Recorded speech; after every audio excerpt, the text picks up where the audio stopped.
નમસ્કાર મિત્રો, સ્વાગત છે તમારું મારી YouTube channel Mehul Mavani education and culture. મિત્રો, ફરી પાછા ઉપસ્થિત છીએ એક નવા જ્ઞાન, એક નવા અધ્યાય સાથે. અને આજનો આપણો વિષય છે તે છે ધોરણ 7. વિષય છે ગુજરાતી, એકમ 10, જેનું નામ છે ગુજરાતના ગરવા લોકગાયિકા. મિત્રો, આ એકમનો આપણે શબ્દાર્થ અને સ્વાધ્યાય આ અંગે આ વિડીયોમાં ચર્ચા કરીશું. તો મિત્રો, સુંદર મજાનો એકમ છે ગુજરાતના ગરબા લોકગાયિકા, કે જેમાં પદ્મશ્રી દિવાળીબેન ભીલના જીવન કવનની સુંદર મજાની વાત કરવામાં આવી છે. તેમનો સંઘર્ષ, કેવી રીતે તે લોકગાયિકા બન્યા, તેની સુંદર મજાની વાત મિત્રો આ એકમમાં કરેલી છે. તો તમે આ એકમ શીખી ગયા હશો, સમજ્યા હશો અને જાણ્યું હશે. તો મિત્રો, એકમને સમજ્યા બાદ હવે આપણે આ એકમ વિશે જાણીએ. તો મિત્રો, આ જે એકમ છે તેના લેખિકા છે પન્ના ત્રિવેદી, અને આ જે એકમ છે તેનો પ્રકાર છે સાહિત્ય પ્રકાર ચરિત્ર નિબંધ. ક્યારેક પરીક્ષામાં એકમના કર્તા, કૃતિના કર્તા અને કૃતિનો પ્રકાર પૂછાતો હોય છે. તો ફરીથી લેખિકા પન્ના ત્રિવેદી અને પ્રકાર ચરિત્ર નિબંધ. હવે આગળ વધીએ મિત્રો. હવે આપણે જોશું આ એકમના શબ્દાર્થ, કે એકમમાં આપણને કયા કયા શબ્દાર્થ આપેલા છે. ફરીથી યાદ અપાવી દઉં, શબ્દાર્થનો અભ્યાસ એટલા માટે કે આપણું શબ્દ ભંડોળ વધે, જોડે જોડે સમાનાર્થી કે શબ્દ સમૂહો પૂછાય તો આપણે તેના ઉત્તરો લખી શકીએ. જોતા જઈએ. તો મિત્રો, એકમમાં આપણને પહેલો સમાનાર્થી શબ્દ આપ્યો છે શબ્દાર્થ પરંપરા. અહીં એટલે આ એકમમાં ઘણા કાળથી ચાલ્યો આવતો રિવાજ. શાસ્ત્રીય, શાસ્ત્રો સંબંધિત, શાસ્ત્રનું શાસ્ત્રયુક્ત શુદ્ધ.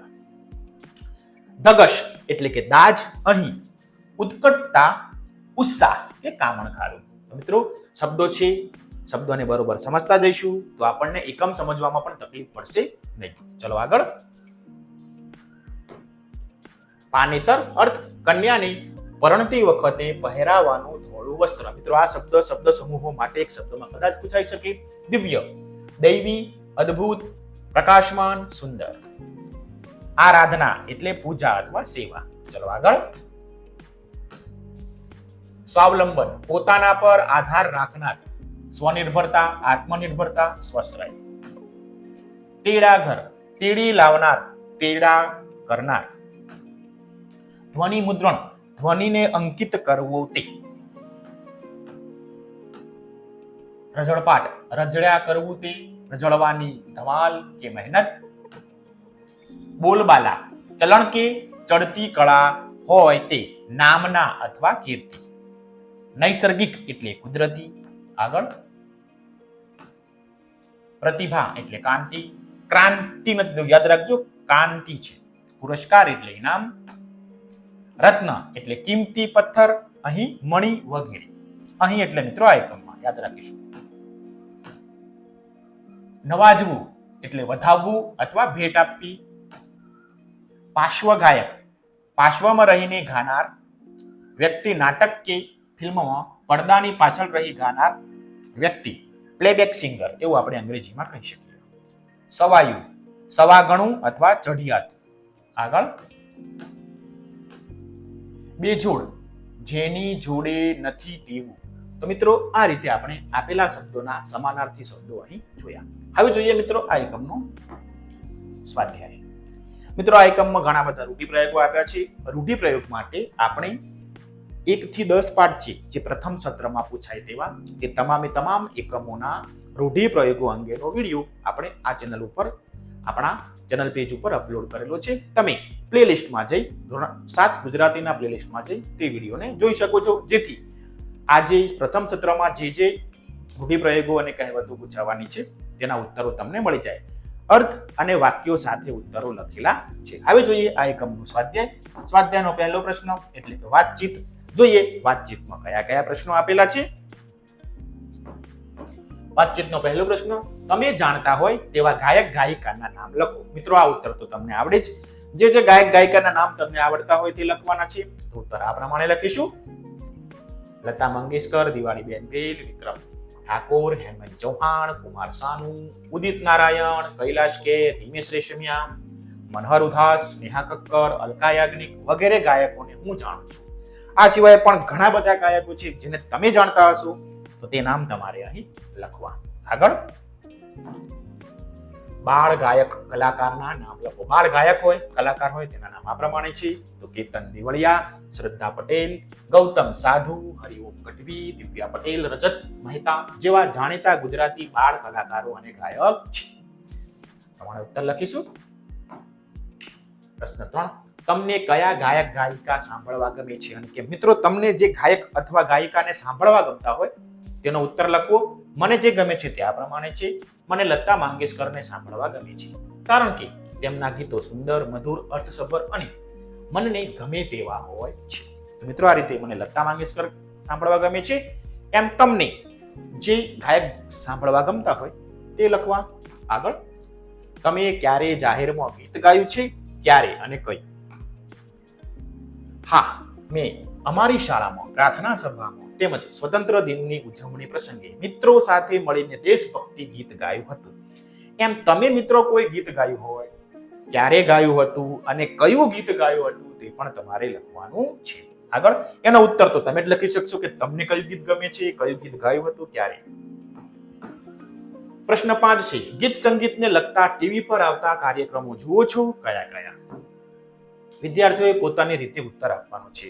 મિત્રો આપણે ટીવી ઉપર ઘણા બધા ગીત સંગીતના કાર્યક્રમો આવતા હોય છે. ઇન્ડિયન આઇડલ, એવા ઘણા બધા કાર્યક્રમો હોય છે. એમાં તમને જે કાર્યક્રમો તમે જોયા છે તેનું નામ તમારે અહીં લખવાનું છે. એટલા માટે મેં લખ્યું છે વિદ્યાર્થીઓ પોતાનો ઉત્તર પોતાની જાતે લખ. તમે જે કાર્યક્રમો જોવો છો એ તમારે ઉત્તર સ્વરૂપે લખવાનું કે હું ગીત સંગીતના આવા કાર્યક્રમો જોઉં છું.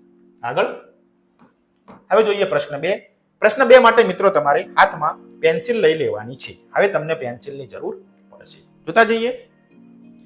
પાઠના આધારે વાક્ય સામે સાચું કે ખોટું લખો, તેમજ આ પ્રકારના 2 વાક્યો જાતે શોધવાના છે. તો મિત્રો અહીં 6 વાક્યો આપ્યા છે, બાકીના 2 વાક્યો આપણે શોધવાના છે. જે વાક્ય સાચું હોય તેની સામે સાચું, જે વાક્ય ખોટું હોય તેની સામે આપણે ખોટાની નિશાની કરીશું. તો જોતા જઈએ. લગભગ 9 વર્ષની ઉંમરે દિવાળીબેન પિતા સાથે જૂનાગઢ આવ્યા. તો મિત્રો વિધાન સાચું છે, તો આપણે સાચું શબ્દ લખીશું. આગળ, દિવાળીબેને લોક સંગીતની શાસ્ત્રીય તાલીમ લીધી હતી. વિધાન ખોટું છે, માટે ખોટું. 20 વર્ષની ઉંમરે બાલ મંદિરમાં તેડાગર રૂપે કામ સ્વીકાર્યું. તો મિત્રો વિધાન ખોટું છે, માટે ખોટું. આગળ, હેમુભાઈએ દિવાળીબેનના કંઠની તાકાત પારખી. તો મિત્રો વિધાન સાચું છે, માટે આપણે લખીશું સાચું. આગળ, દિવાળીબેન લોક સંગીત મહોત્સવ દિલ્હીમાં પ્રથમ વિજેતા થયા. વિધાન સાચું, માટે સાચું. આગળ વધીએ. અવિનાશ વ્યાસે ગુજરાતી ચલચિત્રોમાં પાર્શ્વ ગાયિકા તરીકે આમંત્રણ આપ્યું. મિત્રો વિધાન ખોટું છે, માટે ખોટું. આ રીતના આપણે ઉત્તરો લખતા જઈશું. હવે આપણો વારો સાચું વિધાન અહીં લખવાનું છે. તો આપણે લખી શકીએ દિવાળીબેનને પદ્મશ્રી પુરસ્કાર મળ્યો. મિત્રો આ રીતે આપણે આ વિધાનને સાચું બનાવ્યું. હવે ખોટું વિધાન પણ આપણે એકમમાંથી શોધીને લખીએ. તો લખી શકીએ દિવાળીબેનનું મૃત્યુ અથવા અવસાન 70 વર્ષની ઉંમરે થયું. મિત્રો એ 70 વર્ષ નહીં આવે, તમને પણ ખ્યાલ છે. થયું. તો મિત્રો આ રીતે આપણે આ વિધાનને ખોટું બનાવ્યું. એક સાચું, એક ખોટું. તો તમે પણ આ રીતના તમારા પાઠ્યપુસ્તકમાં લેખન કાર્ય કરતા જજો. જે વિધાન સાચું છે, જે વિધાન ખોટું છે, ત્યાં સાચું ખોટું લખીશું અને 2 વિધાન નવા બનાવ્યા. તમે આ નવા વિધાનો તમને ગમતા હોય તેવા બનાવી શકો છો. ચલો હવે આગળ વધીએ. મિત્રો હવે છે પ્રશ્ન નંબર 3. આપેલી વિગતોના આધારે પ્રશ્નોના જવાબ લખો. અહીં મિત્રો એક જાહેરાત આપેલી છે કલા મહોત્સવની, તમે તે જોઈ શકો છો. અને મિત્રો હવે આ જ કલા ઉત્સવનો અભ્યાસ કરી આપણે નીચેના પ્રશ્નો પૂછેલા છે તેના ઉત્તર આપવાના છે. ક્લસ્ટર કક્ષાનો ધોરણ 6 થી 8 કઈ સ્પર્ધાઓ છે, નિયમો કયા કયા છે તે આપણે હવે સમજતા જઈએ. તમે એક વખત આ તમામ ડિટેલ્સ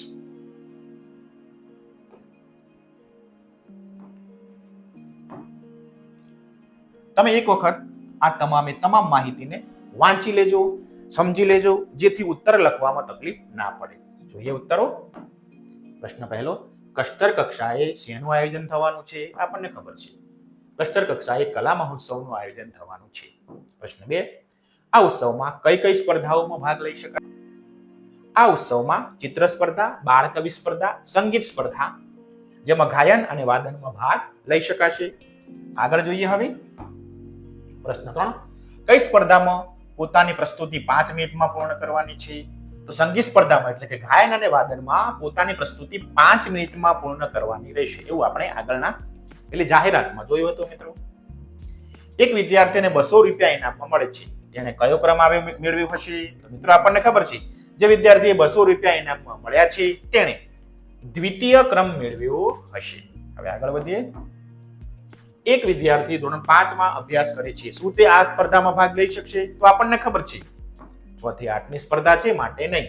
જે વિદ્યાર્થી ધોરણ 5 માં અભ્યાસ કરે છે તે કલા ઉત્સવમાં ભાગ લઈ શકશે નહીં, કારણ કે આ ઉત્સવ ધોરણ 6 થી 8 ના વિદ્યાર્થીઓ માટે છે. હવે આગળ. કઈ સ્પર્ધાનો સમય સૌથી વધુ છે? ચિત્ર સ્પર્ધાનો સમય સૌથી વધુ છે, કેમ કે ચિત્ર દોરવામાં આપણને વાર લાગે. આગળ વધીએ. સૌથી ઓછું ઇનામ કયા ક્રમાંક માટે કેટલું છે? તો સૌથી ઓછું ઇનામ તૃતીય ક્રમાંક માટે ₹100 છે. તો મિત્રો આ રીતે આ 7 પ્રશ્નો ચિત્રમાં તે પેલી જાહેરાત આપી છે તેના આધારે છે. પરીક્ષામાં પણ આવા પ્રશ્નો પૂછાતા હોય છે. જો આપણે તે જાહેરાતનો કે કોઈ ફકરાનો બરોબર અભ્યાસ કરી લઈશું તો ઉત્તર લખવામાં તકલીફ નહીં પડે અને રોકડિયા માર્ક્સ આપણને મળી જશે. ચલો આગળ. હવે મિત્રો પ્રશ્ન નંબર 4 છે, જેની આપણને સૂચના આ પ્રમાણે આપી છે. આપેલા શબ્દ પરથી બીજા 3 શબ્દો બનાવવાના છે. જેમ કે કામણ ઘારું, તેની ઉપરથી કામ, ઘામ અને કાણ બનાવ્યું. હવે આપણો વારો. કલા પારખું, તો એક શબ્દ બનશે કલા, બીજું પારખું, પછી શબ્દ બનશે પાર, પછી શબ્દ બનશે કર. મિત્રો આવા શબ્દો આપણે આપેલા શબ્દ ઉપરથી બનાવ્યા. કલા પારખું, તો કલા શબ્દ બન્યું, પારખું શબ્દ બન્યું, પાર શબ્દ બન્યું, કર શબ્દ બન્યું. તો મિત્રો આ રીતે જે શબ્દ આપ્યો છે તેમાં જે મૂળાક્ષરો આપ્યા છે તેનો જ અક્ષરોનો ઉપયોગ કરી આપણે શબ્દ બનાવવાનો છે. હવે છે અસાધારણ. જોતા જઈએ. તો આપણે એક તો બનાવીશું રણ, રણ શબ્દ બનશે. ત્યારબાદ ધાર શબ્દ બનશે, શબ્દ બનશે. ત્યારબાદ ધારણ શબ્દ બનશે. તો મિત્રો આમ તમે શાંતિથી વિચારશો તો તમને ઘણા બધા શબ્દો આ શબ્દો ઉપરથી બનાવી શકશો. તમે જાતે પ્રયત્ન કરશો તો તમને ખૂબ મજા આવશે. તમારે અહીં પેન્સિલ કાર્યથી લેખન કાર્ય પૂર્ણ કરી દેવાનું છે. હવે આપણો વારો. બીજા 2 શબ્દો આપણે શોધવાના છે. તો જોતા જઈએ મિત્રો તે 2 શબ્દો કયા કયા છે. તમે તમારી જાતે પ્રયત્ન કરીને પણ એ 2 શબ્દો અને તેની ઉપરથી બીજા 3 શબ્દો બનાવી શકો છો ઉદાહરણ પ્રમાણે, અથવા અહીં આપેલો નમૂનારૂપ ઉત્તર આપણે જોઈએ. તો જોઈએ. એક શબ્દ છે રજળપાટ અને બીજો શબ્દ છે સમાજ સેવક. હવે આ શબ્દોનો ઉપયોગ કરી આપણે આ જ શબ્દો, આ જ વર્ણો, આ જ અક્ષરોમાંથી નવા બીજા 3 શબ્દો બનાવીએ. તો જોતા જઈએ. એક તો શબ્દ બનશે રળ એટલે કમાવું, એક શબ્દ બનશે પાળ, એક શબ્દ બનશે છઠ. તો મિત્રો આ રીતે આપણે આ જ શબ્દોનો ઉપયોગ કરી નવા શબ્દો બનાવ્યા. તમે પણ અહીં નવો શબ્દ લખજો અને તેના આધારે શબ્દ બનાવજો. હવે સમાજ સેવક, તો એક શબ્દ બનશે સમાજ, એક શબ્દ બનશે સેવક, એક શબ્દ બનશે સેવ. તો મિત્રો આમાંથી તો ઘણા બધા શબ્દો બનશે. એક શબ્દ બનશે જમા. તો આ રીતે આપણે ઘણા બધા શબ્દો આ જ વર્ણો, આ જ અક્ષરોનો ઉપયોગ કરી બનાવી શકીએ છીએ. છે ને જી? થોડું મગજ દોડાવીશું, તરત ઉત્તર મળી જશે. તમે પણ અહીં લેખન કાર્ય કરી લેજો. હવે આગળ વધીએ. નવો પ્રશ્ન મિત્રો. હવે છે પ્રશ્ન નંબર 5, જેની આપણને પાછી સૂચના આપી દીધી છે. હાથમાં પેન્સિલ લઈ લેવાની છે. પ્રશ્ન 5 નો અ. આપેલા શબ્દોનું ઉચ્ચારણ કરો અને તેનો અર્થ શોધીને લખો. મિત્રો આ માટે તમારી જોડે શબ્દકોશ હોવો જરૂરી છે. જોતા જઈએ. હસ્ત પ્રક્ષાલન. મિત્રો આવો શબ્દ તમે કદાચ કથા હવન થતું હશે ત્યારે સાંભળ્યો હશે, હસ્ત પ્રક્ષાલન. તો મિત્રો તેનો ઉત્તર આવશે હાથ ધોવા. હાથ ધોવા. જેનો શબ્દ ગુજરાતી અર્થ આપણને જ્યારે કથા અને હવન કરીશું ત્યારે જ ખબર હશે, પરંતુ આપણે ધ્યાન આપ્યું હશે તો ઉત્તર લખી શકીશું. ત્યારબાદ રુધિરાભિસરણ. તો મિત્રો ઉત્તર થશે શરીરમાં લોહીનું ભ્રમણ. વિજ્ઞાનનો શબ્દ છે, શરીરમાં લોહીનું ભ્રમણ. દૈદીપ્યમાન. તો મિત્રો અર્થ થશે તેજસ્વી. આગળ કર્તવ્ય પાલન. તો મિત્રો ફરજ પાલન. આકાશ કુસુમવત શબ્દ છે, આકાશ કુસુમવત. તો આપણે કહી શકીએ અસંભવત, અસંભવત અથવા અશક્ય તેવું પણ આપણે કહી શકીએ. અર્થોપાર્જન. પૈસાની કમાણી, પૈસા કમાવા એનો અર્થ એમ થાય. હવે આદ્રતા. તો મિત્રો આદ્રતાનો અર્થ થશે ભેજવાળું અથવા કોમળ પણ અર્થ થશે. સાનંદાશ્ચર્ય. આનંદ તો છે, જોડે જોડે આશ્ચર્ય પણ છે. તો આપણે લખી શકીએ આનંદ સાથે વિસ્મય. આનંદ સાથે વિસ્મય. પ્રોષિત ભર્તુકા. તો મિત્રો લખી શકીએ તેનો અર્થ જેનો પતિ પરદેશ કમાવા ગયો છે તેવી સ્ત્રી. યાદ રાખીશું, જેનો પતિ પરદેશ વિદેશમાં કમાવા ગયો છે તેવી સ્ત્રી. પ્રોષિત ભર્તુકા. તો આ રીતે અહીં કેટલાક સંસ્કૃત શબ્દો આપ્યા છે જેનો આપણે ગુજરાતી અર્થ લખ્યો. આપણે આ શબ્દોને ગુજરાતીમાં પણ ઉપયોગ કરીએ છીએ, બરોબર? તો મિત્રો આ રીતે આપણે અર્થ લખી શકીએ. તમે પણ તમારા પાઠ્યપુસ્તકમાં લખી નાખજો. લખવા માટે તમને લેખન કાર્ય કરવા માટે જગ્યા આપેલી છે. ચલો હવે આગળ વધીએ. હવે આવ્યો બ. ખાલી તમારે ઝડપથી વાંચવાનું છે. ટન ટના ટન ટન ટન, ટન ટના ટીન ટીન, ટન ટના ટન ટન, ટન ટના ટીન ટીન. તમે આનો ઝડપથી મહાવરો કરશો તો બોલવામાં ક્યાંક ને ક્યાંક લોચા વળશે, પણ જો મહાવરો હશે તો તમે બોલી શકશો. એટલા માટે મહાવરા માટે શબ્દો આપ્યા છે. પકે પેડ પર પકા પપીતા, પકા પેડિયા પકા પપીતા. રોજ રોજ વાંચશો, મહાવરો કરશો એટલે આવડી જશે. કોઈ હિન્દી ગીતમાં પણ મિત્રો આ શબ્દોનો ઉલ્લેખ કરેલો છે. હવે આગળ પકે પેડ કો પકડે પિંકુ, પિંકુ પકડે પકા પપીતા છે ને. તો તમે ધીમે ધીમે બોલશો તો બોલી શકશો, પણ ઝડપથી બોલશો તો પહેલો અક્ષર સમાન છે એટલે બોલવામાં ક્યાંક ને ક્યાંક લોચા વળશે. તમે અને તમારા મિત્રો આ ગેમ રમજો કે આ શબ્દોને, આ વાક્યોને કોણ ઝડપથી બોલી શકે છે. ચલો આગળ. હવે છે પ્રશ્ન નંબર 6, જેમાં આપણને એક ફકરો આપ્યો છે અને આ ફકરાના ભૂલ શોધી અને ફકરો ફરીથી લખવાનો છે. રોજ સાંજે બંસરી ઓટલો એનું બહેન પાણીઓનું ટોળું જામતો. મિત્રો વાક્ય રચનામાં ભૂલો છે, જોતા જઈએ. ઉત્તર રોજ સાંજે બંસરીના ઓટલે એનું, એનું નહીં આવીએ, એની એમ લખીશું. બહેન પાણી, પાણી ઓની ટોળી જામતો નહીં, જામતી, જામતી. તો પહેલા વાક્યની ભૂલ આપણે સુધારી લીધી. બીજું વાક્ય બાંસરીના એટલે બંસરીના દાદીમાં સૌનું અલક મલકની વાતો કરતા. તો ભૂલ સુધારતા જઈએ. બંસરીના દાદીમાં સૌ નું નહીં આવે, સૌની અલક મલકની વાતો કહેતા. આગળ વધીએ. બધાને બહુ મજા પડતો, પડતો નહીં આવે, પડતી આવશે. બધાને બહુ મજા પડતી. આજે પણ ટોળી જામી હતું, ટોળી જામી હતી એમ આવશે. આજે પણ ટોળી જામી હતી. ત્યાં બંસરીની બહેન પાણીએ આવતા આવે તો વધાઈ ખાધો, વધાઈ ખાધો નહીં, ખાધી આવશે. ત્યાં બંસરીની બહેન પાણીએ આવતા વેદ,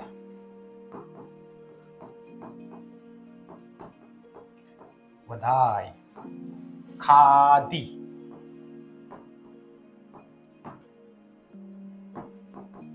દાદીમાં, દાદીમાં, ફરીથી દાદીમાં, દાદીમાં.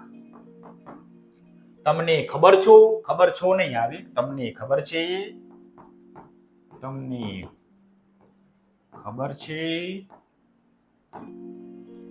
આજે બાંસરીનું ઇનામમાં ચોપડી મળ્યો નહીં, મળી. આજે બંસરીનું નહીં, બંસરીને ઇનામમાં ચોપડી મળી. તો મિત્રો શબ્દ સ્ત્રીલિંગમાં હોય તો તે પ્રમાણે વાક્ય રચના, પુલ્લિંગમાં હોય તો તે પ્રમાણે વાક્ય રચના, બહુવચનમાં હોય તો તે પ્રમાણે પાછળ પ્રત્યયો લાગે છે.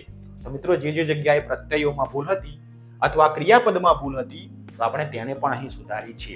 તમે ફકરો શાંતિથી વાંચજો, ભૂલો શોધજો. વાક્ય વાંચશો તો તમને વાક્ય વાંચવામાં પણ મજા આવશે નહીં. ચોખ્ખું વાક્ય લખવા માટે મિત્રો આ રીતના મહાવરો જરૂરી છે. તો આ રીતના મિત્રો આપણે પ્રશ્ન 6 નો ઉત્તર લખીશું. હવે આગળ વધીએ મિત્રો. હવે છે પ્રશ્ન નંબર 7. ઉદાહરણ મુજબ જુદી જુદી રીતે કલાત્મક અક્ષરાંકન કરો. ગુજરાતના ગરવા લોક ગાયિકા. તો મિત્રો જુઓ, એકદમ પેટર્નમાં ચિત્રાત્મક રીતે અક્ષરો લખેલા છે, કોઈ ચિત્રકારે લખ્યા હોય તેમ. તમે પણ તમારા શિક્ષકની મદદથી આ રીતના અલગ અલગ પેટર્નમાં ચિત્રો, અક્ષરો લખવાનો મહાવરો કરજો.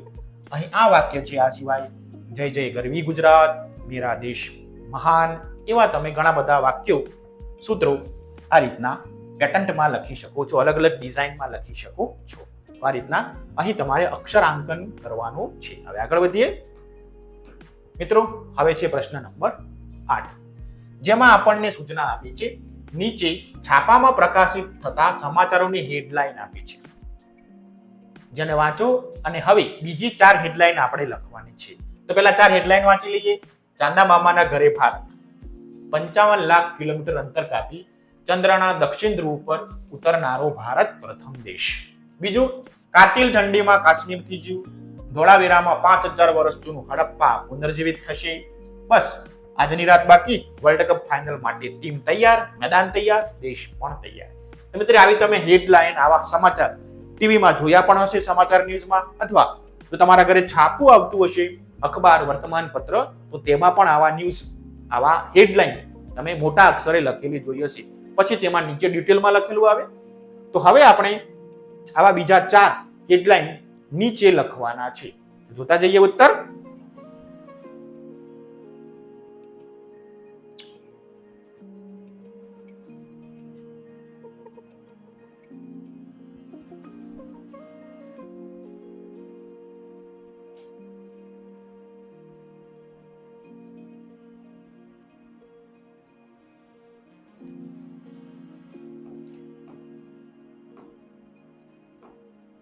ઉત્તર મિત્રો આ પ્રમાણે લખીશું.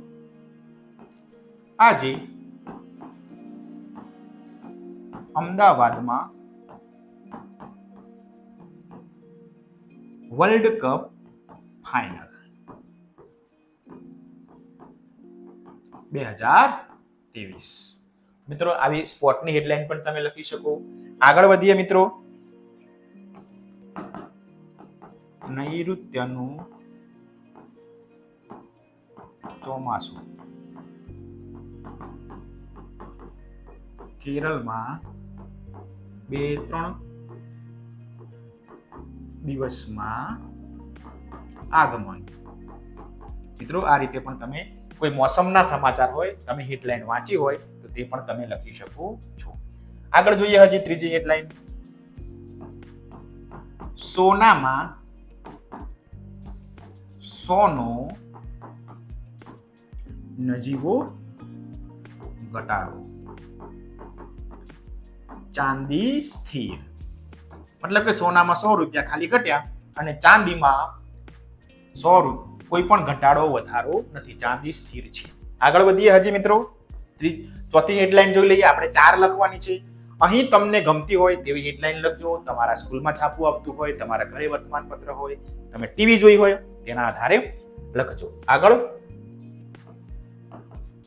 ફૂટબોલ લેજન્ડ મેસી વર્ષના અંતે ભારતમાં. મિત્રો, આવા ઘણા બધા સમાચારો છે જે તમે વાંચ્યા હશે, જાણ્યા હશે, કે તમે અહીં આ રીતે 4 હેડલાઇન લખી શકો છો. એટલે કે છાપાનું આપણે વાંચવાનું, મહાવરો કરવાનું છે પ્રશ્ન નંબર 8 માટે. હવે આગળ વધીએ. પ્રશ્ન નંબર 9 જોઈએ. પ્રશ્ન 9 છે મિત્રો, તેમાં આપણને સૂચના આ પ્રમાણે આપી છે. આપેલા વાક્યોને વાંચો અને સમજો. પાર્થે સુંદર ગીત ગાયું. પાર્થે ગીત સુંદર ગાયું. તો અહીં જે સુંદર ગાયું એ ગીત માટે છે, એટલે કે વિશેષણ છે. અને અહીં જે સુંદર ગાયું એ ગાયા માટે છે, એટલે કે ક્રિયા માટે છે. માટે કહેશું ક્રિયા વિશેષણ. જે નામના અર્થમાં વધારો કરે તે વિશેષણ, અને જે ક્રિયાના અર્થમાં વધારો કરે તે ક્રિયા વિશેષણ. મિત્રો, આ જ એકમમાં પાછળ ભાષા સજ્જતા આપેલી છે. ક્રિયા વિશેષણ, ક્રિયા વિશેષણ કોને કહેવાય તે અંગેનો સુંદર વિડીયો આપણે આ ચેનલ ઉપર અપલોડ કરેલો છે. તેને બરોબર અભ્યાસ કરી લેશું તો ક્રિયા વિશેષણ અને તેના 10 પ્રકારો સમજવામાં તમને તકલીફ પડશે નહીં. તો હવે આગળ વધીએ. એને મજબૂત ઘર બનાવ્યું. એને ઘર મજબૂત બનાવ્યું. તો અહીં પહેલા માટે છે વિશેષણ, અને બીજા વાક્યમાં જે મજબૂત છે તે ક્રિયા વિશેષણ છે. આગળ, વિનોદે સરસ વાર્તા લખી. વિનોદે વાર્તા સરસ લખી. તો અહીં સરસ શબ્દ છે પહેલા વાક્યમાં, તે વિશેષણ છે. બીજા વાક્યમાં તે જ સરસ શબ્દ ક્રિયા માટે વપરાયો છે, માટે ક્રિયા વિશેષણ. આગળ, તે સરસ વાક્ય બોલ્યો. તે વાક્ય સરસ બોલ્યો. અહીં પણ જે સરસ છે એ પહેલા વાક્યમાં વિશેષણ અને બીજા વાક્યમાં ક્રિયા વિશેષણ છે.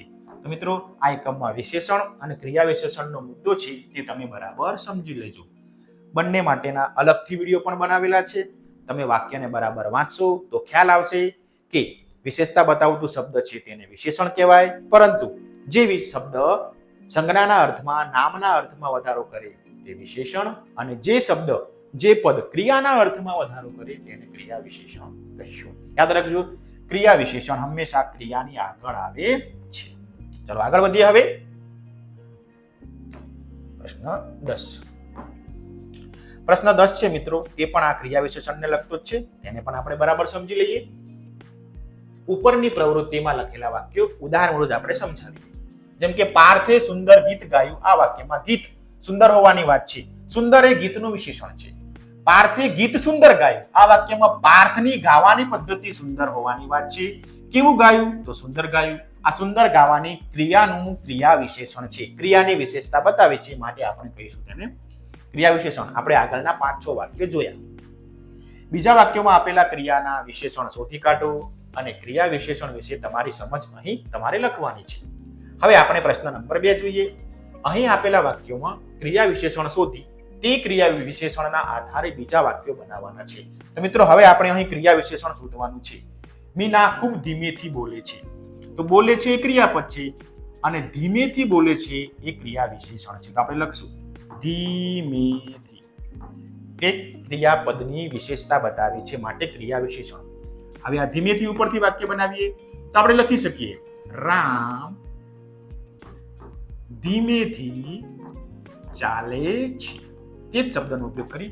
ચાલે છે એ ક્રિયાપદ છે, અને ધીમેથી છે તેની વિશેષતા બતાવે છે, માટે ક્રિયા વિશેષણ. આને આખ્યાતા પણ કહેવામાં આવે છે. તમારી ચોપડીમાં પાછળ ભાષા સજ્જતા આપેલી છે, તેમાં આખ્યાતા શબ્દ લખેલો છે. આગળ, આજે પણ એને ઘણું મોડું કર્યું. ઘણું મોડું. બીજું વાક્ય છે કૃષ્ણએ ઝડપથી ચાલવા માંડ્યું. ઝડપથી ચાલવા માંડ્યું. ઝડપથી શબ્દ છે, ઝડપથી તે ક્રિયા વિશેષણ છે. ચાલવું તે ક્રિયાપદ છે. હવે ઝડપથી ઉપરથી વાક્ય બનાવીએ. પવન ઝડપથી ફૂંકાયો. આગળ, આજે પણ તેને ઘણું મોડું કર્યું. ઘણું મોડું થયું. ઘણું મોડું થયું. તો ઘણું મોડું એ આપણે ક્રિયા વિશેષણ છે. હવે આની પરથી આપણે વાક્ય બનાવીએ. તેણે ઘણું મોડું ખાધું. આગળ વધીએ. શું થાય છે તે જોવા એને નજર ઝીણી કરી. તો મિત્રો અહીં જે ક્રિયા વિશેષણ છે તે શું થાય છે, આ ક્રિયાની સંભાવના બતાવે છે. માટે મિત્રો આપણે લખીશું શું. હવે આ શું ઉપરથી આપણે વાક્ય બનાવીએ. શું થાય છે તે જોઈએ. શું થાય છે તે જોઈએ. આગળ વધીએ. ત્યારબાદ મારો ઘોડો ધમધમ ચાલે છે. ચાલવું ક્રિયાપદ છે અને ધમધમ તેની વિશેષતા છે. ધમધમ. હવે આ ધમધમ ઉપરથી આપણે નવું વાક્ય બનાવીએ. તો આજે આપણે લખી શકીએ હાથી ધમધમ ચાલે છે. આગળ વધીએ. તોફાની આખલો પણ ત્યાં ધીમો પડ્યો. ધીમો પડ્યું. પડવું ક્રિયાપદ છે અને ધીમો તેનું ક્રિયા વિશેષણ થશે તો ધીમો. તો આપણે લખી શકીએ પવન ધીમો ધીમો ચાલે છે.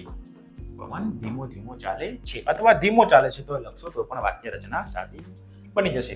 તો આ રીતે આપણને કેટલાક વાક્યો આપેલા છે. તે વાક્યોમાંથી આપણે ક્રિયા વિશેષણ શોધ્યું અને તેનો ઉત્તર લખ્યું. હવે આગળ વધીએ. પ્રશ્ન 3 જોઈએ. પવન ખાલી જગ્યા વાતો કરતો હતો. તો મિત્રો આપણે અહીં શબ્દ લખીશું ધીમો ધીમો. વર્ગમાં બીજા મિત્રો સાથે તમારા જવાબ સરખાવો. શક્ય છે તમારો અને તમારા મિત્રનો જવાબ જુદો જુદો હોય. આ વિવિધ જવાબો સાચા હોઈ શકે છે. આ ખાલી જગ્યામાં ધીમે ધીમે, સુસવાટાથી, ઝડપથી, મંદ મંદ એમ કેટલાય ક્રિયા વિશેષણો મૂકી શકાય. તેમજ તે બધા સાચા પણ હોય. જ્યારે કોઈ ફકરામાં વાક્ય લખીએ ત્યારે અન્ય વાક્યો સાથેના સંબંધને કારણે ચોક્કસ જવાબ આપી શકીએ છીએ. તો મિત્રો આ રીતે આપણને પ્રશ્ન નંબર 10 માં લેખન કાર્ય આપણે ક્રિયા વિશેષણ ઉપર મહત્વ આપવાનું છે. ક્રિયાના અર્થમાં વધારો કરતો શબ્દ એટલે ક્રિયા વિશેષણ. ક્રિયા વિશેષણ ઓળખતા આવડવું જોઈએ. ક્રિયા વિશેષણો કયા કયા છે તે અંગેની માહિતી આપણે પાછળ ભાષા સજ્જતા આપેલી છે તેમાં પણ આપ્યું છે. જોડે જોડે આ ક્રિયા વિશેષણ અંગેનો વિડીયો મેં અલગથી બનાવીને રાખ્યો છે તો તેમાં પણ તમે અભ્યાસ કરી શકો છો. ચલો હવે આગળ વધીએ. પ્રશ્ન નંબર 11.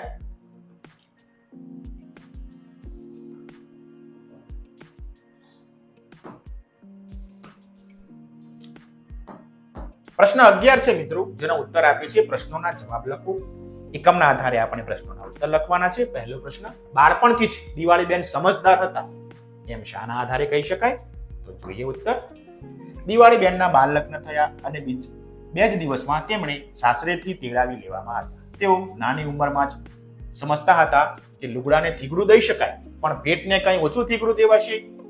તેમને પિતાને આર્થિક સ્થિતિ સારી ન હતી. પોતે પરિવારને ભારરૂપ ન બને તેની કાળજી રાખીને તે કુટુંબને મદદરૂપ થવા બાલ મંદિરમાં તેડાગર રૂપે 20 વર્ષની ઉંમરે એક હોસ્પિટલમાં નોકરી કરી અને તે ઉપરાંત રસોઈ બનાવવાનું કામ સ્વીકાર્યું. આ પરથી કહી શકાય કે દિવાળીબેનની ઉંમર કાચી હતી પણ સમજણ ઘણી પાકી હતી. તો મિત્રો આ રીતે આપણે આ પ્રશ્નનો ઉત્તર લખી શકીએ કે દિવાળીબેન શા માટે સમજદાર હતા નાનપણથી જ. આગળ પ્રશ્ન 2, તમને દિવાળીબેન લોકગાયિકા બન્યા એમાં તેમની માતાનું શું યોગદાન હતું? જોઈએ. દિવાળીબેનના માતા મોગીબેન ગૃહિણી હતા. હરતા ફરતા દળતા તેઓ ગીતો ગાતા ને એ નાનકડી દિવાળી ધ્યાનથી જીલ્યા કરે. મને આવું ગાતા ક્યારે આવડશે એવી ધગજ સાથે દિવાળીબેન પણ કામણગારા કંઠથી ગાતા રહેતા. તો મિત્રો આમ દિવાળીબેનના ઉછેરમાં દિવાળીબેનને ગાયિકા બનાવવામાં તેમની માતાનો સિંહ ફાળો છે તેવું આના આધારે કહી શકાય. આગળ પ્રશ્ન 3, દિવાળીબેનનો અવાજ ગુજરાતના ઘરે ઘરે શી રીતે ગુંજતો થયો? તો જોઈએ ઉત્તર. દિવાળીબેનનો અવાજ ગુજરાતમાં લોકો સુધી કેવી રીતના પહોંચ્યો? હેમુભાઈ ગઢવી આકાશવાણી માટે સૌરાષ્ટ્રના ગામડે ગામડે જઈ રાસ ગરબા, લોકગીતો વગેરેનું ધ્વનિ મુદ્રણ કરતા હતા, મતલબ કે રેકોર્ડિંગ કરતા હતા. તે અને તેમના મિત્રો અથાગ રજળપાટને અંતે જુનાગઢ પહોંચ્યા. મોડી રાત્રે તેમના કાને દિવાળીબેનનો મધુર અવાજ પડ્યો. તેમણે જોયું તો એક 17 વર્ષની કન્યાનો કંઠ ગગનના ગોખે ચડીને રેલાઈ રહ્યો હતો. દિવાળીબેન 2 દિવસમાં હિંમતભેર સ્વપરીક્ષા આપવા આકાશવાણી પહોંચ્યા. કોઈ પણ પ્રકારની તાલીમ વિના નૈસર્ગિક પ્રતિભાના બળે ફૂલ ઉતર્યા. ફૂલવાડીએ રેલ ઓળખાયું, જે તેમનું રેડિયો રેકોર્ડિંગ માટેનું પ્રથમ લોકગીત બન્યું. તેમણે આ કાર્યક્રમ માટે એ જમાનામાં 25 રૂપિયાનો પુરસ્કાર પણ મળેલો. આ સુખદ ઘટના પછી દિવાળીબેનનો અવાજ ગુજરાતના ઘરે ઘરે ગૂંજતો થઈ ગયો. તો હેમુભાઈ ગઢવીના કારણે મિત્રો આ અવાજ એટલે કે દિવાળીબેનનો અવાજ ગુજરાતમાં ઘરે ઘરે રેડિયો દ્વારા પહોંચ્યો. તો આ રીતના આપણે ઉત્તર લખી શકીએ. આગળ પ્રશ્ન ચોથો, દિવાળીબેનને કોણે કોણે અને શી રીતે મદદ કરી? દિવાળીબેનને હેમુભાઈ ગઢવી, રતુભાઈ અદાણી અને કલ્યાણજીભાઈએ મદદ કરી. હેમુભાઈ ગઢવીએ દિવાળીબેનને રાજકોટ આકાશવાણી લઈ ગયા. ત્યાં તેમણે નૈસર્ગિક પ્રતિભાના બળે ફૂલરે ઉતર્યા ફૂલની વાડીએ રેલ ઓળખાયું. એ પછી તેમનો અવાજ ગુજરાતમાં ઘરે ઘરે ગૂંજતો થયો. સમાજસેવક રતુભાઈ અદાણીએ લોકગીત લોક સંગીત મહોત્સવ દિલ્હી જવા માટે દિવાળીબેનને પ્રેરણા આપી. સંગીતકાર કલ્યાણજીભાઈએ દિવાળીબેનને સાંભળીને ઉમંગથી 111 રૂપિયા આપીને નવાજ્યા અને ગુજરાતી ચલચિત્રોમાં પાર્શ્વ ગાયિકા તરીકે આમંત્રણ આપ્યું. તો મિત્રો આ રીતે આ ત્રણેય વ્યક્તિઓએ દિવાળીબેનને મદદ કરી તેમના ગીત સંગીતના ગીત ગાવાના જે પ્રતિભા હતી તેને વિકસાવવા માટે. તો આ રીતના આપણે ઉત્તર લખી શકીએ. હવે આગળ વધીએ. પ્રશ્ન 5, દિવાળીબેન શ્રેષ્ઠ ગાયિકા હતા, આવું કેવી રીતે કહી શકાય? ઉત્તર, દિવાળીબેનના બુલંદ અને મધુર સ્વરે ગવાયેલા ગીતોને હજારો માણસોની મેદની સ્તબ્ધ થઈને સાંભળતી હતી. બીજું, દિવાળીબેનને વિવિધ પ્રકારના માન સન્માન મેળવીને આકાશ આંબ્યું, પણ તેમણે પગ સદાય ધરતી પર રાખ્યા. તેઓએ સાદગી અને વિવેકના જીવંત મૂર્તિ બની રહ્યા. તેઓએ સેંકડો ગીતો કંઠસ્થ હતા. તેમણે ઉંમરને તાંબે થયા સિવાય ગીતો ભજનોની મીઠાશ અકબંધ જાળવી રાખી. તેમનું ગળું સદાય બિનહરીફ રહ્યું. કોઈ પણ વ્યક્તિ દિવાળીબેનની ગાયકીની સંપૂર્ણ નકલ કરી શક્યું નહીં. આથી કહી શકાય કે દિવાળીબેન શ્રેષ્ઠ ગાયિકા હતા. તો મિત્રો આ રીતે દિવાળીબેન શ્રેષ્ઠ ગાયિકા હતા એવું આપણે ઉત્તર લખી શકીએ. હવે આગળ વધીએ. મિત્રો હવે છે પ્રશ્ન 12. પાઠના આધારે હું દિવાળીબેન વિષય ઉપર 8-10 વાક્યો લખો. એકમમાં આપણને દિવાળીબેનને જે જીવન કવન આપ્યું છે, જીવન યાત્રા આપી છે, તેના આધારે હવે દિવાળીબેન કોઈ વ્યક્તિને કહેતા હોય અથવા તમને કહેતા હોય તો પોતાનો પરિચય, પોતાનું જીવન કવન, પોતાનું જીવનમાં જે સુખ દુઃખના પ્રસંગો બન્યા છે તે કેવી રીતના કહે, એટલા માટે ટાઇટલ આપ્યું છે હું દિવાળીબેન. હું દિવાળીબેન હોઉં અને મારી જ વાત રજૂ કરતી હોઉં તો કેવી રીતના કરું એ આપણે લખવાનું છે. તો ઉત્તર આ પ્રમાણે લખીશું. હું દિવાળીબેન છું. મારો જન્મ 2 જૂન 1943 ના રોજ અમરેલી જિલ્લાના ધારી તાલુકાના દલખાણીયા ગામે થયો હતો. મારી મૂળ અટક લાઠિયા હતી. મારા પિતા પુંજાભાઈએ રેલવેમાં નોકરી મળવાથી અમે જુનાગઢ મુકામે આવ્યા. ત્યાં મારી ઉંમર 9 વર્ષની હતી. મારા માતા મોગીબેન જે ગૃહિણી હતા તે હરતા ફરતા દળતા ગીતો ગાતા ને હું ધ્યાનથી તે ઝીલીને મારા કંઠે ગાતી. મારા લગ્ન થયા. કંઈક વાંધો પડતા મારા પિતાએ 2 જ દિવસમાં મને સાસરેથી પાછી તેડાવી. ત્યાં મેં 2 દિવસનું લગ્ન જીવન ગાળ્યું. પિતાની સ્થિતિ સારી ન હતી, તેથી કુટુંબને મદદરૂપ થવા માટે મેં બાલ મંદિરમાં, તેડાગર રૂપે, હોસ્પિટલમાં તેમજ રસોઈ બનાવવાના કામ કર્યા. હવે આગળ વધીએ. હેમુભાઈ ગઢવી મને આકાશવાણીમાં લઈ ગયા. ત્યાં મેં મારું પહેલું લોકગીત રજૂ કર્યું ને મારો અવાજ ગુજરાતના ઘેર ઘેર પહોંચ્યો. સમાજસેવક રતુભાઈ અદાણીએ, સંગીત કલાકાર કલ્યાણજીભાઈ, અવિનાશ વ્યાસ, નારાયણ સ્વામી, કાનદાસ બાપુથી લઈ ઘણાએ ગીતકારોએ મને પ્રેરણા આપી, પ્રોત્સાહન અને પુરસ્કાર અપાવ્યા. મેં દેશ વિદેશમાં પ્રવાસો કર્યા. મને અનેક સન્માન, પુરસ્કાર મળ્યા. ભારત સરકારના પદ્મશ્રી એવોર્ડથી પણ વિભૂષિત થઈ. આમ મારું જીવન ધન્ય થયું. તો મિત્રો આ રીતે દિવાળીબેનનું જે આપણો એકમ છે તેના આધારે દિવાળીબેન પોતાની વાત રજૂ કરતા હોય તો આ રીતના રજૂ કરી શકે. આ સિવાય તમે તમારી જાતે એકમ વાંચી સમજી પોતાના શબ્દોમાં પણ આ વાતને રજૂ કરી શકો છો, લખી શકો છો. હવે આગળ વધીએ. મિત્રો હવે છે પ્રશ્ન નંબર 13. ગુજરાતના કોઈ પણ બે ગાયકો વિશે માહિતી મેળવો અને લખો. મિત્રો, ગુજરાતના તમને ગમતા હોય તેવા કોઈ પણ બે ગાયકો વિશે તમારે માહિતી મેળવવાની છે અને લખવાની છે. અહીં જે ઉત્તર છે તે માત્ર નમૂનારૂપ અને સમજણ પૂરતો જ છે. તો જોઈએ ઉત્તર. તો મિત્રો, અહીં પહેલા આપણે ગાયક લીધા છે અવિનાશ વ્યાસ. તેમના જીવન વિશે જોઈ લઈએ. ગીતકાર, સંગીતકાર અને સિનેમા ગાયક અવિનાશ વ્યાસનો જન્મ 21 જુલાઈ 1952 ના રોજ થયો હતો. તેમનું પ્રથમ મોટું સફળ ચલચિત્ર 1948માં ગુણસુંદરી હતું, જે ગુજરાતની અને હિન્દી બંને ભાષામાં એટલે કે દ્વિભાષી ચલચિત્ર હતું. તેમણે 190 હિન્દી અને ગુજરાતી ચલચિત્રો માટે 1200 ગીતોને સંગીતબદ્ધ કર્યા છે. તેમણે સંગીત આપેલા કુલ ગીતોની સંખ્યા લગભગ 10,000 જેટલી છે. તેમણે તેમના સમયના મોટા ભાગના મુખ્ય સંગીતકારો જેવા કે લતા મંગેશકર, મુકેશ, આશા ભોસલે, મોહમ્મદ રફી, મન્ના ડે, ઉષા મંગેશકર, ગીતા દત્ત, સુમન કલ્યાણપુર, મુકેશ, હેમંત કુમાર, તલત મહેમૂદ, કિશોર કુમાર, મહેન્દ્ર કપૂર અને ઉષા મંગેશકર સાથે કામ કર્યું છે. તેમણે કમાર જલાલાબાદી, ભરત વ્યાસ અને રાજા મહેદી અલી ખાન જેવા ગીતકારો સાથે દિલડી બનાવીને ગીતો પણ લખ્યા હતા. તેમણે 1970માં પદ્મશ્રીથી સન્માનિત કરવામાં આવ્યા હતા. તો મિત્રો, આ છે અવિનાશ વ્યાસ. તેની સુંદર ટૂંકી માહિતી આપણે લખી શકીએ. તમે પણ તમારા પાઠ્યપુસ્તકમાંથી, લાઇબ્રેરીમાંથી, ઇન્ટરનેટનો ઉપયોગ કરીને કોઈ પણ લેખક અથવા આ ગાયક તરીકે કોઈ તમને પસંદ હોય તો તેના વિશે તમે માહિતી મેળવી અને લખી શકો છો. અહીં આપણે અવિનાશ વ્યાસ લીધા છે. બે વ્યક્તિ વિશે લખવાનું છે. તો બીજા ગાયક છે ભીખુદાન ગઢવી. તેના વિશે પણ આપણે જાણીએ. ભીખુદાન ગઢવી એ ભારત દેશના પશ્ચિમ ભાગમાં આવેલા ગુજરાત રાજ્યના જુનાગઢ શહેરના વતની છે. તેઓ ગુજરાતી લોકગીત સાહિત્યના એક ખૂબ જ જાણીતા કલાકાર છે. તેઓના લોક સાહિત્યને લગતા કાર્યક્રમો કે જેને ગુજરાતીઓ લોક ડાયરો કહે છે, આ પ્રકારના કાર્યક્રમોમાં માત્ર ગુજરાત, રાજસ્થાન રાજ્યમાં જ નહીં પરંતુ ભારત સહિત વિદેશોમાં પણ થાય છે. આ કાર્યક્રમોમાં તેઓ ભારતીય અને તેમાં ખાસ કરીને ગુજરાતી સંસ્કૃતિ, લોક સાહિત્ય, પૌરાણિક વાતો, કરુણ રસ અને માર્મિક હાસ્ય વગેરે અસ્ખલિતપણે પીરસી બધા લોકોનું મંત્રમુગ્ધ કરે છે. ભીખુદાન ગઢવીનો જન્મ પોરબંદર જિલ્લાના કુતિયાણાના ખીજદડ ગામે 19 સપ્ટેમ્બર 1948ના રોજ થયો હતો. તેઓ જુનાગઢ જિલ્લાના કેશોદ તાલુકાના માણેકવાડા ગામના વતની છે. હાલ તેઓ જુનાગઢ ખાતે રહે છે. ભારત સરકાર દ્વારા ભીખુદાન ગઢવીને ભારતીય સંગીત નાટક અકાદમી પુરસ્કાર અને પદ્મશ્રી પુરસ્કાર અપાયો છે. આ ઉપરાંત તેમને કાક પુરસ્કારથી પણ સન્માનિત કરવામાં આવ્યા છે. તો મિત્રો, આ છે ભીખુદાન ગઢવીની વાત. આમ તમને પસંદ હોય તેવા કોઈ પણ બે ગાયકો વિશે અહીં લખી શકો છો. તો મિત્રો, આશા રાખું છું કે તમને આ એકમના 1 થી 13 પ્રશ્નો વિગતે વ્યવસ્થિત સમજાઈ ગયા હશે અને આ વિડીયો ગમ્યો હશે.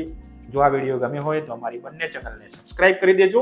જોડે જોડે તમે આ વિડીયો તમારા મિત્રો સુધી પણ પહોંચાડજો. વિડીયો કેવો લાગ્યો તે અંગે કોમેન્ટ બોક્સમાં કોમેન્ટ પણ જરૂરથી કરજો. પ્રશ્ન ના સમજાયો હોય, મુદ્દો ના સમજાયો હોય તો પણ કોમેન્ટ બોક્સમાં કોમેન્ટ કરજો, જેથી નવા વિડીયો લઈને આવું તો તમારા તે પ્રશ્નોના ઉત્તરો આપી શકું. તમારો ખૂબ ખૂબ આભાર.